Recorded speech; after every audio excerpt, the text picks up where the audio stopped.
Chegamos à metade da série biográfica do Chespirito, e eu vi que seria uma boa oportunidade para dar minha opinião sincera sobre os 4 primeiros episódios de Chespirito Sem Querer Querendo. Lembrando que será uma análise totalmente com spoilers. Então se vocês não assistiram e não quiserem saber dos detalhes, eu recomendo que não escutem. Mas por favor, não saiam do vídeo. Deixem ele rolando ali do lado, sem som, para contar a visualização e ajudar o canal, por favor. Agora, bora começar a falar porque temos muita coisa. O primeiro ponto que eu vou falar é sobre a caracterização, que está muito fiel. Todos os atores estão muito semelhantes às pessoas que eles estão retratando. E um bom exemplo de como a maquiagem e a caracterização ajudou demais é no Pablo Cruz Guerreiro, o ator do Chespirito. Quando ele foi anunciado, tivemos muitas opiniões negativas entre os fãs por conta da sua altura, e dele não lembrar o Chespirito. Agora caracterizado, ele está simplesmente a cara do Chespirito. Já não quero falharle a nadie. O Juan Lecanda também foi uma ótima escolha. Ele é simplesmente a cara do Carlos Villagrán na juventude. Roberto, sé que es la gran estrella y no me deja brillar. O que mais me incomodou foi o ator do Edgar Vivar, o Senhor Barriga. Nada contra ele, mas ele não se encaixou no papel.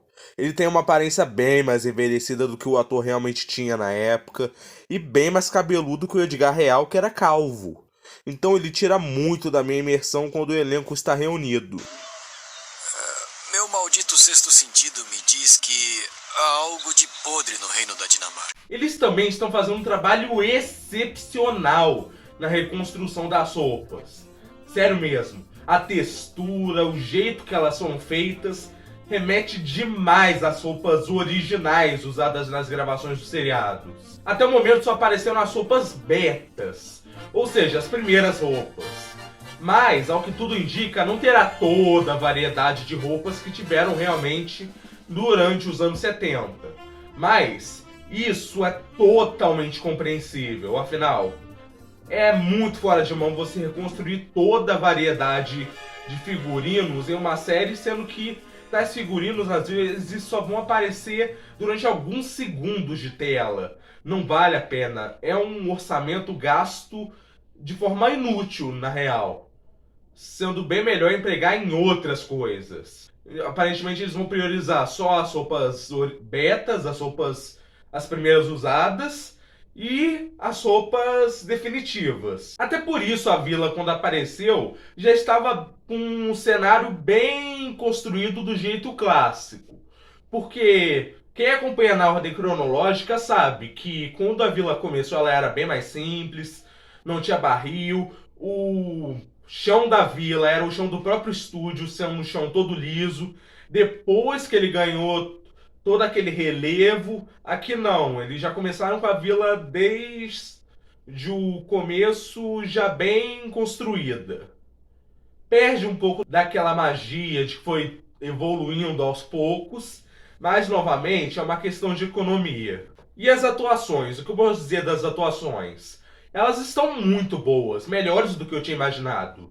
Eu diria que elas estão em um meio termo entre o dramalhão mexicano e as atuações à la Hollywood, o que me agrada bastante. Os trejeitos do Chespirito e do Carlos são os melhores construídos, sério mesmo. O trabalho que os atores tiveram em conseguir reconstruir o jeito que cada um falava foi excelente durante as gravações. Tem horas que eu até esqueço que não são o Chespirito e o Carlos em cena. De tão boa que ficou a reconstrução e as atuações. Agora vamos entrar no cenário dos roteiros, que aí eu já tenho mais críticas. Nos 2 primeiros episódios especificamente, eles ficaram num ritmo muito confuso e acelerado. Porque toda hora eles ficavam mudando de época. Ia para os anos 50, voltava para os anos 70. Aí ia para os anos 30, aí voltava para os anos 50 aos segundinhos para voltar para os anos 70.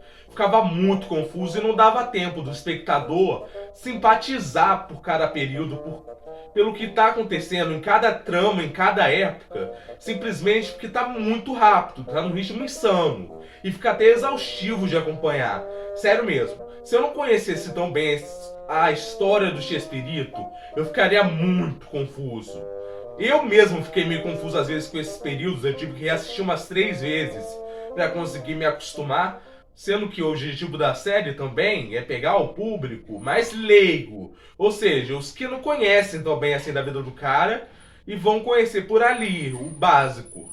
Ou seja, você deixar uma série num ritmo tão insano vai acabar cortando o apego que o público poderia ter. Mas felizmente, a partir do terceiro episódio, esse ritmo melhorou bem e no quarto tá melhor ainda. A série tava tratando as coisas de uma maneira bem superficial, justamente porque tinha que acelerar os acontecimentos.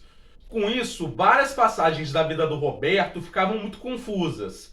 Tipo na hora que aparece lá o Roberto escrevendo para os dois comediantes, que os fãs conhecem, que são Viruta e Capulina, comediantes famosos lá no México e que foram fundamentais para a carreira do Chespirito.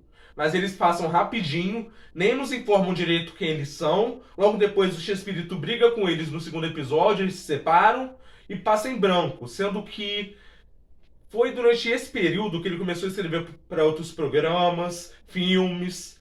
Nessa mesma época que ele conheceu o ator do Seu Madruga, Ramon Valdez, sendo que na série eles apresentam o Chespirito já conhecendo ele, eles não mostram como o Chespirito pôde conhecer ele.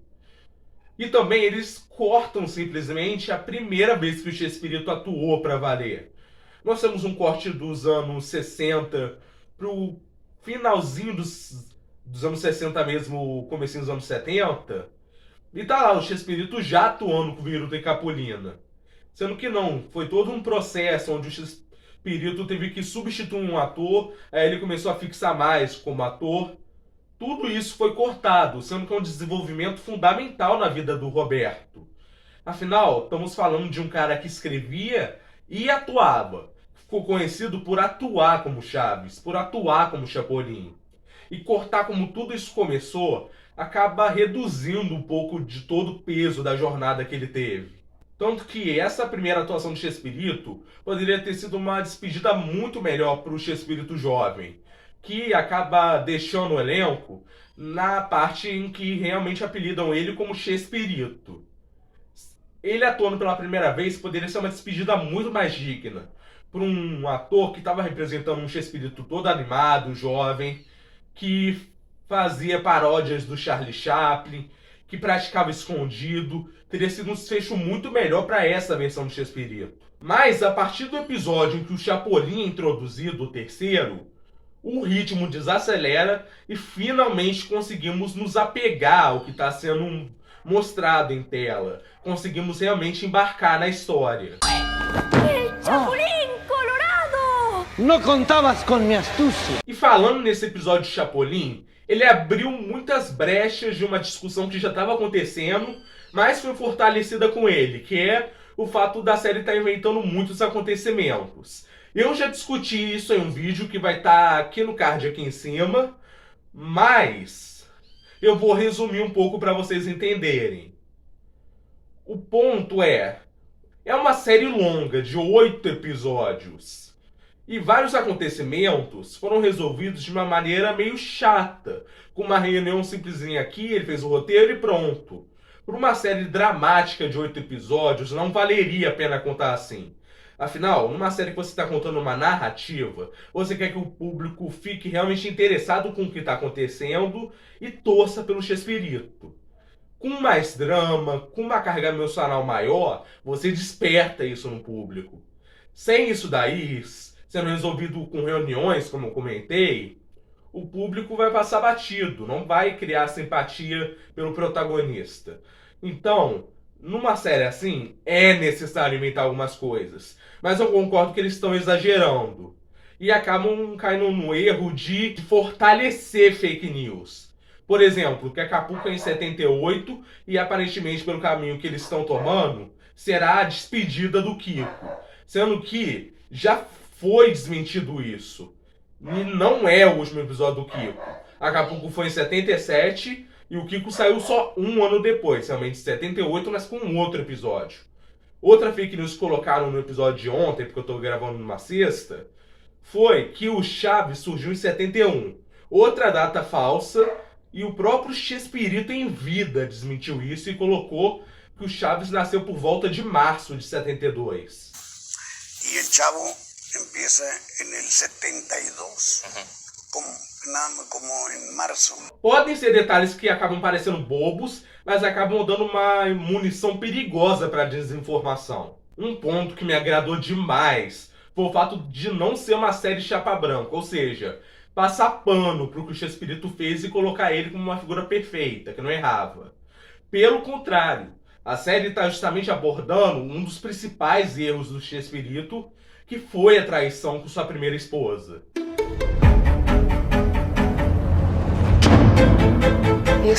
Isso humaniza ele e realmente mostra que eram pessoas que erravam, cometiam seus erros, mas também faziam coisas positivas. Mas eu, infelizmente, não posso falar a mesma coisa do Carlos e da Florinda. Isso porque, para começo de conversa, de tão grande que foi a crítica, eles tiveram que mudar o nome deles para Marcos e Meg, respectivamente. É uma escrita visivelmente tendenciosa, que mostra que, o Chespirito errou, mas os dois erraram muito mais. Ela fica o tempo todo vilanizando a Meg e o Marcos, com os dois sendo mostrados como completos babacas, com nenhum traço de bondade, simplesmente ser humanos horríveis. Nossa, como eles são ruins. E sim, os dois da vida real erraram muito, igual o Chespirito. Poderiam seguir o mesmo caminho. Poderiam simplesmente quebrar o tabu de mostrar que tem um herói na história e um vilão. São seres humanos que erram, que falham. E poderiam mostrar outros lados dos dois. Talvez isso ainda possa acontecer nos episódios seguintes. Mas até agora eles só dão uma impressão horrível dos dois. Mas em resumo, eu estou gostando muito da série. Apesar dessas ressalvas que eu falei aí. Mas é isso, pessoal. Eu fico por aqui. Deem gostei se possível, compartilhem, se inscrevam no canal. E até o próximo vídeo.